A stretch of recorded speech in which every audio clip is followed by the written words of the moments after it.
স্বাগত দেশের সংবাদে। আপনাদের সাথে আছি সুরভি আলম তরণী। এবারে জানাবো খবরের বিস্তারিত। ছাই হয়ে গেছে রাঙামাটির সবচেয়ে জনপ্রিয় পর্যটন অঞ্চল সাজেক। ভস্মীভূত 34টি হোটেল, 7টি রেস্তোরাঁ, 19টি দোকান এবং লুসাই ও ত্রিপুরা জনগোষ্ঠীর 35টি বাড়ি। আগুনে 100 কোটি টাকার ক্ষতির দাবি করেছেন সংশ্লিষ্টরা। প্রত্যাহার করা হয়েছে ইকো ভ্যালিতে পর্যটক যাওয়া আসায় নিষেধাজ্ঞা। মেঘ পাহাড়ের রাজ্য সাজেক ভ্যালি। আকাশে নীল যেন এখানে এসে দিগন্ত ছুঁয়েছে। চারপাশে যতদূর দৃষ্টি যায় ছোট বড় সবুজ পাহাড়। মেঘের বাড়ি বলে জনপ্রিয় পর্যটন কেন্দ্র সাজেক। সেই মেঘের রাজ্য এখন পোড়া মাটি। সোমবার আগুনে ধ্বংস হয়ে গেছে 34টি হোটেল, 7টি রেস্তোরাঁ, 19টি দোকান ও লুসাই ও ত্রিপুরা জনগোষ্ঠীর 35টি বাড়ি। লুসাই ও ত্রিপুরা জনগোষ্ঠীর 200 জন সব হারিয়ে এখন পথে বসার অবস্থা। সামান্য কিছু মালামাল ও আসবাবপত্র রক্ষা করতে পারলেও পুড়ে ছাই হয়ে গেছে ঘরবাড়ি। প্রকৃত ক্ষয়ক্ষতির তালিকা তৈরি করে ক্ষতিগ্রস্তদের সহায়তা করার কথা বলা হলেও এখনো কিছু পাননি তারা। কালকেও সারাদিনও ভাত খাইনি, এখনো ভাত খাইনি, কারণ উনি তো লক্ষ কোটির মালিক, আমি ব্যবসা করি মাত্র 2 দিন। কোনোভাবে সহযোগিতা পাই নাই, এই একমাত্র এই যে সেনাবাহিনী, এখানকার সেনাবাহিনী যারা আছে এরা আমাদেরকে খাবার দিচ্ছে। 100 কোটি টাকার ক্ষয়ক্ষতি হয়েছে বলছেন সংশ্লিষ্টরা। আমাদের নিজের তো অনেক, আর সবগুলো এভরিথিং মিলাতে গেলে তো প্রায় 100 কোটি টাকার উপরে। আমার আর কোনো কিছুই নাই, যেহেতু আমার নিজের এই 4টা প্রতিষ্ঠান পড়ে গেছে। এখানে সরকার থেকে কখনোই ফায়ার সার্ভিসের যে প্রয়োজনীয়তা, একটা ক্লিনিকের যে প্রয়োজনীয়তা, কখনোই উদ্যোগ নেওয়া হয় নাই। আর সাজেক ভ্যালিতে দমকলের কোনো স্টেশন না থাকায় পরিস্থিতি নিয়ন্ত্রণে প্রতিবন্ধকতার কথা জানায় ফায়ার সার্ভিস। আর্মি, বিজিবি এবং ফায়ার সার্ভিস আসতে একটু দেরি হয়েছে, কারণ হচ্ছে আমাদের এই সাজেক এলাকার মধ্যে আসলে ফায়ার সার্ভিসের কোনো ইউনিট না থাকায় দিঘিনালা থেকে আসতে তাদের 2 ঘন্টা সময় লাগে। আমরা 3 বছর আগেও সরকারকে আবেদন করেছি, ফায়ার সার্ভিসে আমরা আবেদন করেছি, জোন মহোদয় এবং রিজন কমান্ডারকে অনুরোধ করেছি এই সাজেক পর্যটনটাকে বাঁচাতে হলে একটা ফায়ার স্টেশন দরকার। তবে কিভাবে আগুন লেগেছে সে ব্যাপারে এখনো পরিষ্কার জানা যায়নি। শর্ট সার্কিট থেকে আগুন লাগতে পারে বলে ধারণা করা হচ্ছে। আগুনের ঘটনা তদন্তে 5 সদস্যের তদন্ত কমিটি গঠন করেছে রাঙামাটি জেলা প্রশাসন। DBC news desk. টাঙ্গাইলে চলন্ত বাসের ডাকাতি ও শ্লীলতাহানির ঘটনায় আরও 2 জনকে গ্রেপ্তার করেছে গোয়েন্দা পুলিশ। তাদের কাছ থেকে 10টি মোবাইল ফোন, স্বর্ণালংকার সহ লুট করা মালামাল উদ্ধার করা হয়েছে। সংবাদ সম্মেলনে এসব তথ্য জানান টাঙ্গাইলের পুলিশ সুপার। সোমবার রাতে নেত্রকোনার পূর্বধলা থেকে হোতা আলমগীর ও আশুলিয়া থেকে রাজীব হোসেনকে গ্রেপ্তার করা হয়। তারা 2 জন আপন ভাই। আলমগীরকে 7 দিন ও রাজীবকে 5 দিনের রিমান্ড আবেদন করে আদালতে পাঠানো হয়েছে। আলমগীরের নামে 3টি ডাকাতির মামলাও আছে। এর আগে শনিবার ভোরে সাভার থেকে শহীদুল ইসলাম মুহিত, শরীয়তপুর থেকে সবুজ ও সাভার থেকে শরীফুজ্জামান শরীফকে গ্রেপ্তার করা হয়। তাদের 5 দিনের রিমান্ড আবেদন করে আদালতে পাঠালে মুহিতের 5 দিন রিমান্ড মঞ্জুর করে আদালত। শরীফ এবং সবুজ আদালতে দোষ স্বীকার করে জবানবন্দি দেয়।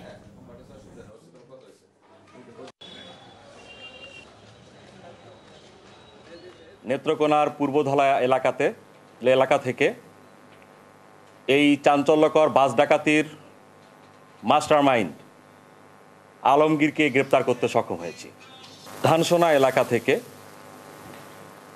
রাজীবকে পাই এবং আলমগীর বলেছিল যে তার কাছেই এই ডাকাতির লুণ্ঠনকৃত মালামাল আছে। এদিকে সারা দেশে ধর্ষণ ও নিপীড়নের ঘটনায় দোষীদের গ্রেপ্তার ও সর্বোচ্চ শাস্তি মৃত্যুদণ্ডের দাবিতে বগুড়া, কিশোরগঞ্জ, লক্ষ্মীপুর ও নাটোরে মানববন্ধন ও বিক্ষোভ করেছে স্কুল কলেজের শিক্ষার্থীরা। সকালে বগুড়া শহরের সাতমাথায় জেলা স্কুল সহ বিভিন্ন প্রতিষ্ঠানের শিক্ষার্থীদের পাশাপাশি অভিভাবকরাও বিক্ষোভ কর্মসূচিতে অংশ নেন। অভিযোগ করেন অন্তর্বর্তী সরকার দেশের মানুষের জানমালের নিরাপত্তা দিতে ব্যর্থ হচ্ছে।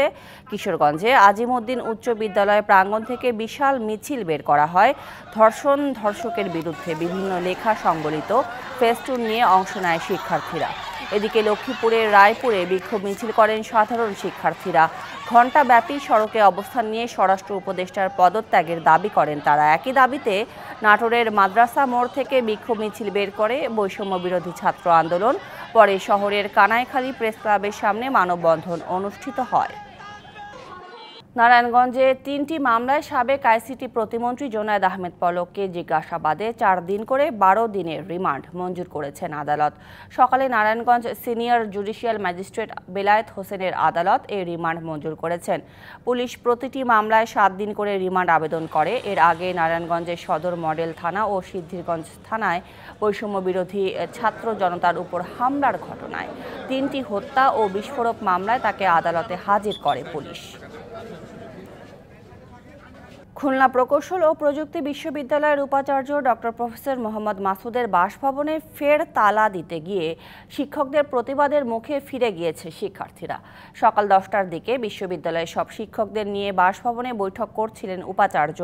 দুপুর 12টার দিকে শিক্ষার্থীরা উপাচার্যের বাসভবনের তালা দিতে গেলে শিক্ষকরা বেরিয়ে এসে তীব্র নিন্দা ও প্রতিবাদ করেন। এরপর ফিরে যান শিক্ষার্থীরা। এর আগে 18ই ফেব্রুয়ারি ছাত্রদলের লিফলেট বিতরণকে কেন্দ্র করে ঘটনার সূত্রপাত। ক্যাম্পাসে ছাত্র রাজনীতি নিষিদ্ধ সহ 5 দফা দাবি করে ভিসিকে 2 দিন অবরুদ্ধ করে রাখে শিক্ষার্থীরা। পরে ভিসির পদত্যাগ সহ 6 দফার আন্দোলনে যায় তারা।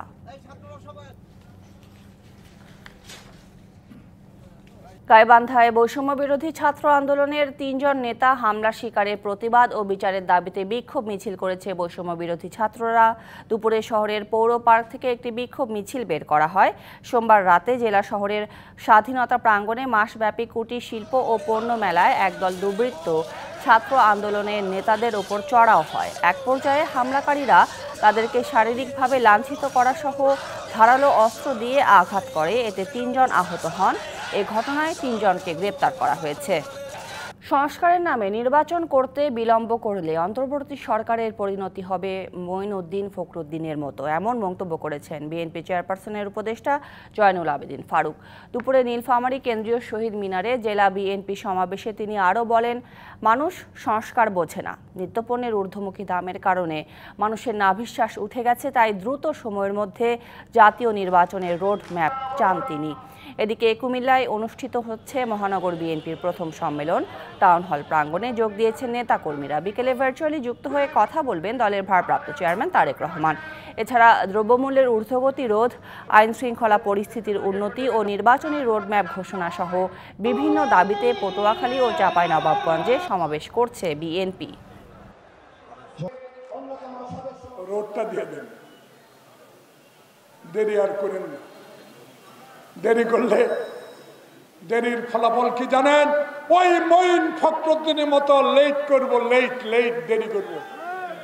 বিশ্বের সবচেয়ে কম ট্যাক্স ভ্যাট আদায় হয় বাংলাদেশে। প্রতিবছর ঋণ করে বাজেট বাড়ানো হচ্ছে, যা কোনোভাবেই কাম্য নয় বলে মন্তব্য করেছেন এনবিআর চেয়ারম্যান আব্দুর রহমান খান। সকালে রাজশাহীতে ব্যবসায়ীদের সঙ্গে প্রাক বাজেট আলোচনায় তিনি আরও বলেন, প্রকৃতপক্ষে ব্যবসায়ীরা ভ্যাট দেন না, ভ্যাট দেন গ্রাহকরা। ব্যবসায়ীরা ভ্যাট ফাঁকি দেন, ফলে ঋণ করে বাজেট বড় করতে হয়। এক্ষেত্রে ট্যাক্সের আওতা বাড়ানো ছাড়া বিকল্প নেই বলেও জানান এনবিআর চেয়ারম্যান। সুলতানগঞ্জ মায়া নৌবন্দরে রাজস্ব আদায় প্রক্রিয়া দ্রুত চালু ও সোনা মসজিদ স্থলবন্দর দিয়ে যন্ত্রাংশ আমদানি করার বিষয়ে উদ্যোগ নেওয়ার ঘোষণা দেন আব্দুর রহমান খান। সামাজিক নিরাপত্তা ও উন্নয়ন অঙ্গীকার প্রতিপাদ্যে পঞ্চগড়ে ও জামালপুরে বাংলাদেশ আনসার ও গ্রাম প্রতিরক্ষা বাহিনীর জেলা সমাবেশ হয়েছে। সকালে পঞ্চগড়ে বেলুন ও পায়রা উড়িয়ে সমাবেশের উদ্বোধন করা হয়। অনুষ্ঠানের শুরুতে বাংলাদেশ আনসার ও গ্রাম প্রতিরক্ষা বাহিনীর গৌরবোজ্জ্বল ইতিহাস নিয়ে একটি প্রামাণ্য চিত্র প্রদর্শন করা হয়। পরে ছিল আলোচনা সভা। এদিকে জামালপুরেও আনসার ও গ্রাম প্রতিরক্ষা বাহিনীর জেলা সমাবেশ হয়েছে। জেলা প্রশাসক হাসিনা বেগমের সভাপতিত্বে প্রধান অতিথির বক্তব্য রাখেন আনসার ও গ্রাম প্রতিরক্ষা বাহিনীর ময়মনসিংহ রেঞ্জের উপমহাব্যবস্থাপক মোহাম্মদ আব্দুল আওয়াল। চট্টগ্রামের বারিক বিল্ডিং এলাকায় ডাকাতির প্রস্তুতিকালে অভিযান চালায় পুলিশ। এ সময় ডাকাতদের হামলায় 2 জন পুলিশ সদস্য গুরুতর আহত হন। আটক করা হয়েছে 2 জনকে। আহতরা চিকিৎসা নিচ্ছেন চট্টগ্রাম মেডিকেল কলেজ হাসপাতালে। এবং সহকর্মী মুজিবুল হকের কাছ থেকে আমরা আরও জানব বিস্তারিত।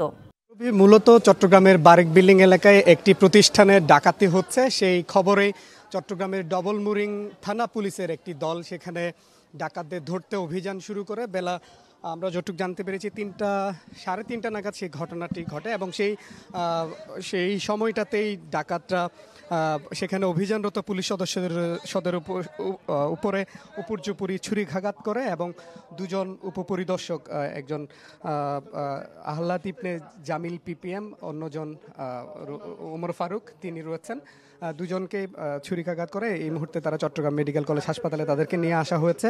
আমরা পুলিশের ঊর্ধ্বতন কর্তৃপক্ষের সাথে যতটুকু কথা বলে যতটুকু জানতে পেরেছি, তারা আসলে সেখানে পুলিশ ডাকাতদের ধরতে অভিযানে গিয়েছিল এবং সেই ডাকাতদের ছুরিকাঘাতে মূলত এই দুজন পুলিশ সদস্য তারা আহত হয়েছেন। তাদেরকে প্রাথমিক চিকিৎসা দেওয়া হয়েছে চট্টগ্রাম মেডিকেল কলেজে। একই সাথে দুজন ডাকাতকে ঘটনাস্থল থেকে আটক করেছে পুলিশ, পাশাপাশি সেখানে এখনও অভিযান চলছে, আমরা একটুকু জানতে পেরেছি। তো সব মিলিয়ে ছিল আমার কাছে চট্টগ্রামে যে পুলিশের উপর ডাকাতের আক্রমণ শিকার হয়েছে পুলিশ সদস্যরা, এই ছিল তার সবশেষ খবর। মুজিবুল, ধন্যবাদ আপনাকে। শিক্ষার্থীদের জ্ঞান চর্চা, যুক্তিবাদী মানসিকতা বিকাশে উদ্বোধন হলো দৃষ্টি চট্টগ্রামের আয়োজনে আইইউবি দৃষ্টি কুইজ কার্নিভাল 2025। দুপুরে চট্টগ্রামের থিয়েটার ইনস্টিটিউটে ছিল এই আয়োজন। এ সময় তরুণদের যৌক্তিক চিন্তার চর্চার মাধ্যমে বৈষম্যহীন ও ন্যায়ভিত্তিক সমাজ গড়ে তোলা সম্ভব বলে মন্তব্য করেন city mayor doctor Shahadat Hossain. প্রতিযোগিতায় চট্টগ্রামের 25টি শিক্ষা প্রতিষ্ঠানের 3 শতাধিক শিক্ষার্থী অংশ নেন। অনুষ্ঠানে দৃষ্টি চট্টগ্রামের প্রতিষ্ঠাতা মাসুদ বকুল, রেড ক্রিসেন্টের চট্টগ্রাম নগর শাখার সাধারণ সম্পাদক গোলাম বাকি মাসুদ, দৃষ্টির সভাপতি সাইফ চৌধুরী সহ অনেকে উপস্থিত ছিলেন। দেশের সংবাদে এই ছিল এখনকার মতো। ডিবিসি নিউজের সংবাদগুলো পড়তে ভিজিট করুন dbcnews.tv আর ভিজিট করুন ডিবিসি নিউজের ফেসবুক পেজ এবং ইউটিউব চ্যানেল। সঙ্গে থাকুন।